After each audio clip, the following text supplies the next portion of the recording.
Honda baru saja lancar HR-V facelift. So apa yang baru? Jom aku tunjuk kau satu persatu.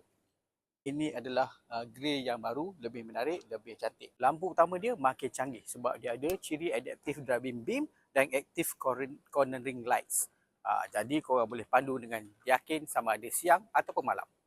Kalau yang lama, rim dia ada dua. Ada 17, ada 18. Tapi untuk yang baru ni, 18 inci untuk semua variant dan dia datang dengan rekaan baru. Nampak lagi cantik.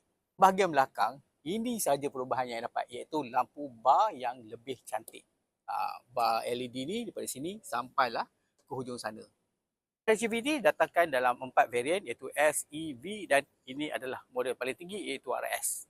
Korang pun boleh pilih di antara 3 enjin iaitu 1.5 NA, 1.5 turbo dan 1.5 hybrid.